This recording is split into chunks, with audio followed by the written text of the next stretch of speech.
Dalam waktu dekat, umat manusia menggunakan sumber daya alam secara berlebihan dan tidak etis sehingga harus menghadapi pandemi baru setiap tahunnya.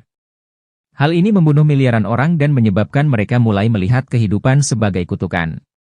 Suatu hari, seorang ilmuwan yang dikenal sebagai pilot membuat penemuan genetik yang dapat mengubah manusia menjadi abadi, yang membawa harapan kembali kepada umat manusia.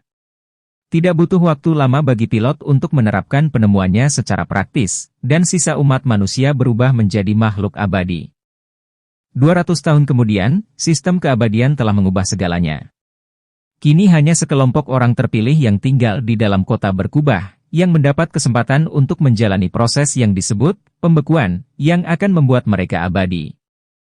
Pilot menjalankan seluruh kota dan memiliki ratusan karyawan yang bekerja untuknya untuk menjaga ketertiban, tetapi dia juga muncul di layar di seluruh kota untuk mempromosikan pesannya. Pada usia muda, orang-orang dibawa ke area berkubah dan dievaluasi oleh pilot sendiri, yang menunjukkan momen dalam hidup mereka ketika mereka berada di puncaknya. Lalu kemudian mereka akan menjalani pembekuan. Biasanya puncak ini terjadi pada usia 25 tahun, tetapi dapat bervariasi dari orang ke orang. Itulah sebabnya kota Kubah dipenuhi dengan orang-orang yang abadi dan orang-orang yang ingin dipilih untuk keabadian. Semua hal ini dijelaskan oleh Akai, yang bekerja sebagai pemandu wisata yang membawa para pemula berkeliling kota, untuk menjelaskan kepada mereka semua hal luar biasa yang telah dilakukan pilot bagi umat manusia, seperti menghentikan perang, perpecahan politik, dan kemiskinan. Sementara itu, seorang anak laki-laki bernama Logos sedang berada di kereta yang membawanya ke kota, bersama beberapa orang yang bersemangat dengan perubahan yang akan terjadi. Namun Logos tidak seheboh mereka, dia meragukan bahwa manusia membutuhkan keabadian karena tanpa kematian.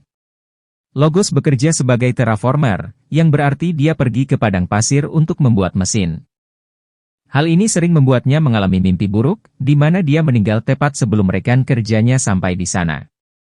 Pada hari keduanya di kota, Logos didatangi oleh Psukar, yang merasakan bahwa dia telah mempertanyakan keabadian dan datang untuk mengundangnya ke sebuah kelompok yang terdiri dari lebih banyak orang seperti dia.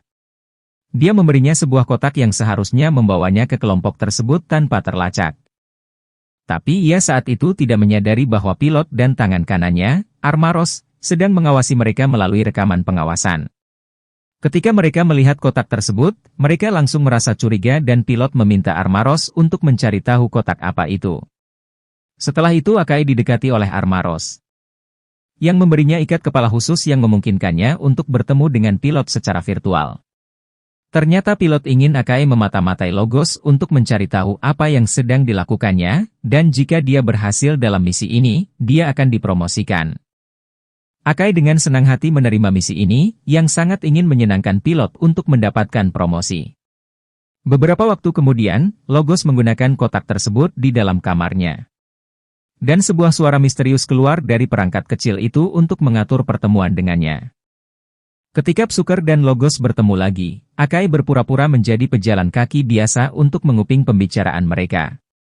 Namun Psukar tahu bahwa mereka sedang dimata-matai, jadi dia berbicara dengan Logos dalam kode dan menyuruhnya untuk datang ke gereja nanti.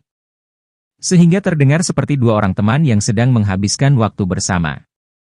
Akai tertipu dan melaporkan bahwa dia tidak mendengar sesuatu yang mencurigakan, tetapi pilot menolak untuk mempercayainya sehingga dia memerintahkan mereka untuk terus memata-matai Logos. Untuk membantu Akai memahami apa yang sedang terjadi, Armaros berbagi sedikit sejarah dengannya. Pilot pernah bekerja dengan seorang pria bernama Helias, yang mengembangkan virus untuk menghancurkan kode keabadian.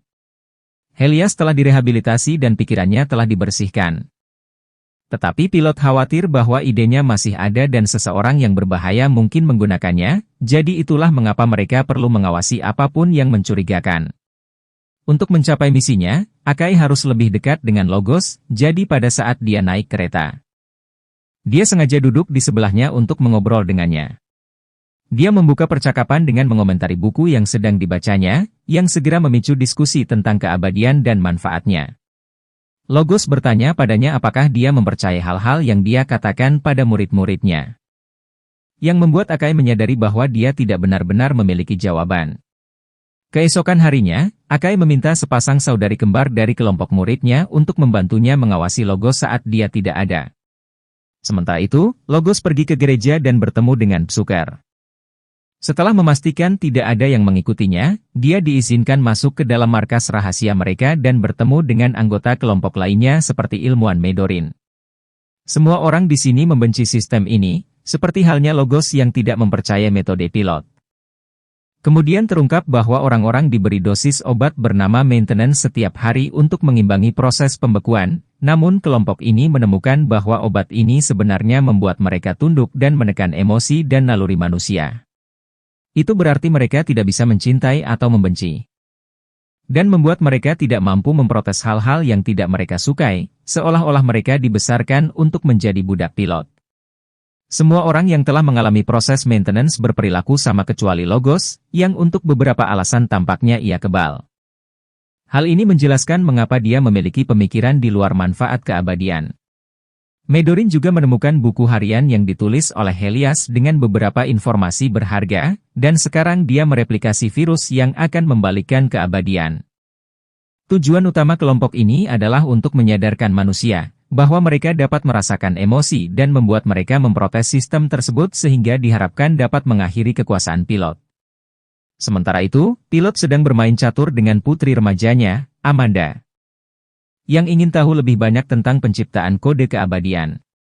Sebenarnya Amanda memiliki banyak pertanyaan tentang sistem ayahnya yang tidak boleh ditanyakan oleh orang lain, yang membuatnya sangat mirip dengan Logos dan kelompok barunya.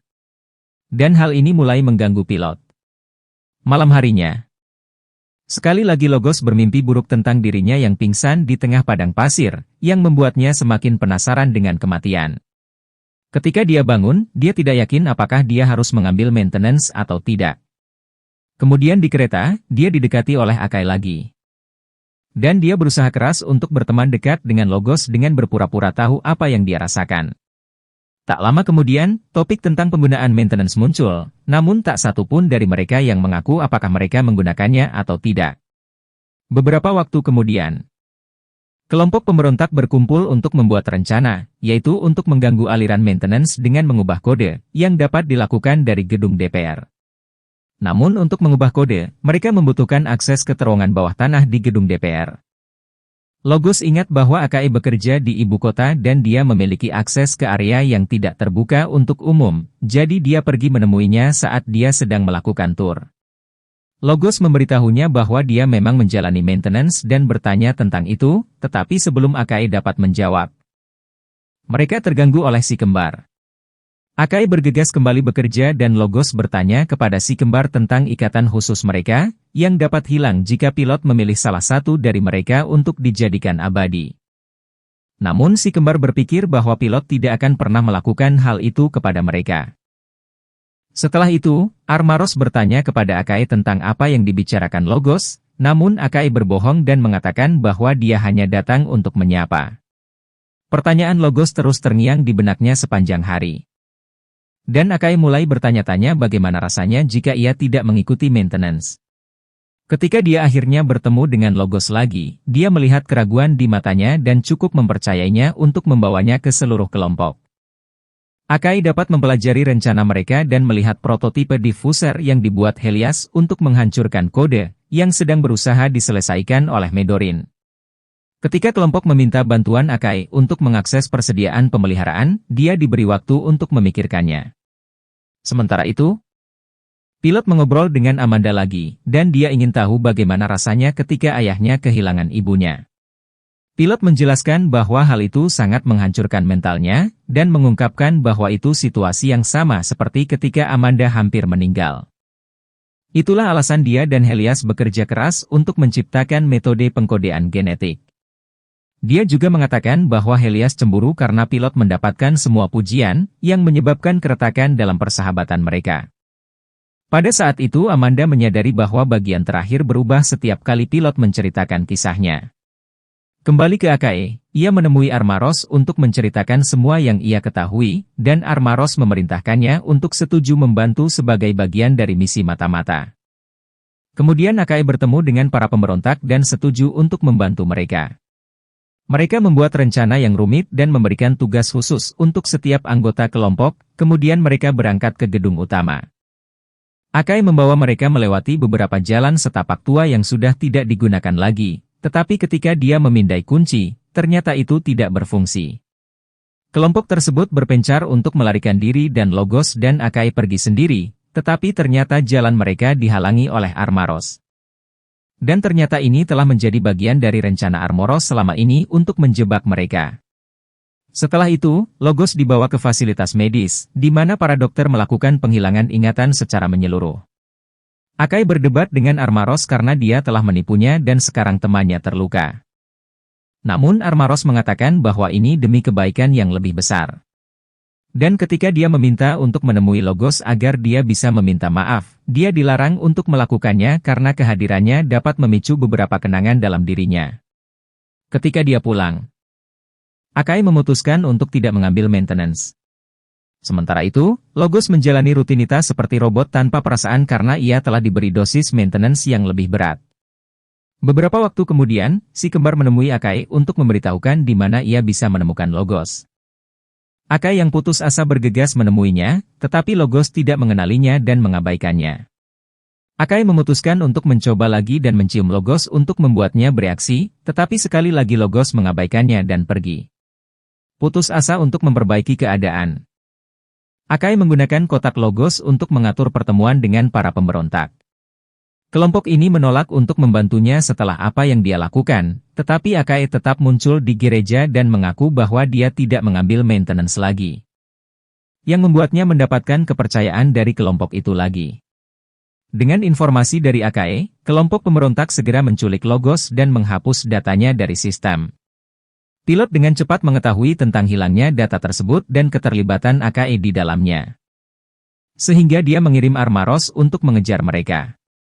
Sementara itu, Logos dan Akai menghabiskan waktu beberapa jam untuk mengobrol, yang membuat Logos akhirnya mulai mendapatkan sekilas kenangan masa lalunya. Saat malam tiba, Logos kembali menjadi dirinya sendiri. Dengan kembalinya Logos, para pemberontak kembali melanjutkan rencana mereka untuk meretas dan memprogram ulang sistem pemeliharaan, namun karena Akai bukan lagi anggota DPR, mereka harus mencari alternatif lain. Akai memutuskan untuk meminta bantuan dari si kembar dengan risiko yang terbayar. Mereka mendapatkan akses ke fasilitas bawah tanah dan komputer utama. Kelompok ini tidak membuang waktu untuk mengubah dan mengganti program, dan berhasil mencapai tujuan mereka. Sementara itu Armaros menemukan markas pemberontak, di mana mereka hanya menemukan satu pemberontak yang tersisa untuk ditangkap. Setelah itu kelompok pemberontak melarikan diri dari kota dan mereka berlindung di pegunungan, di mana mereka bertahan hidup dengan membangun tenda. Malam itu, mereka menerima kabar bahwa pemberontak yang ditangkap telah disapu bersih. Kemudian kelompok ini mendiskusikan langkah mereka selanjutnya, dan Logos ingin mencoba menggunakan diffuser untuk membuktikan bahwa kematian adalah pilihan yang lebih baik. Namun Medorin memperingatkannya bahwa itu adalah prototipe dan prosesnya dapat membunuhnya. Akai kesal dengan hal ini, dan Logos mencoba menjelaskan kepadanya bahwa dia tidak ingin mati, dia hanya ingin tahu seperti apa hidup yang sebenarnya. Ketika tidak ada yang melihat, Logos memakai diffuser, dan langsung pingsan. Akai menemukannya dan berteriak minta tolong, sehingga Medorin bergegas menolongnya tepat pada waktunya.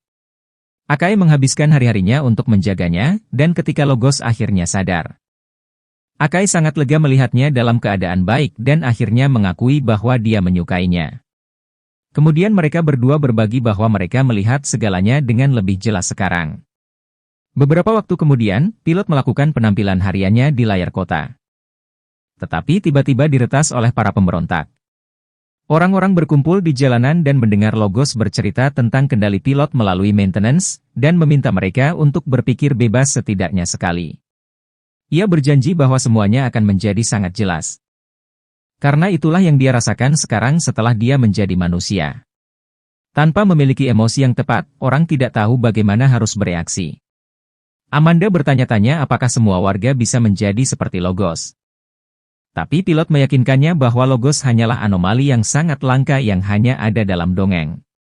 Armaros berpikir bahwa mereka harus menghentikan para pemberontak, Namun pilot tidak khawatir karena menurutnya sistemnya terlalu sempurna untuk dihentikan.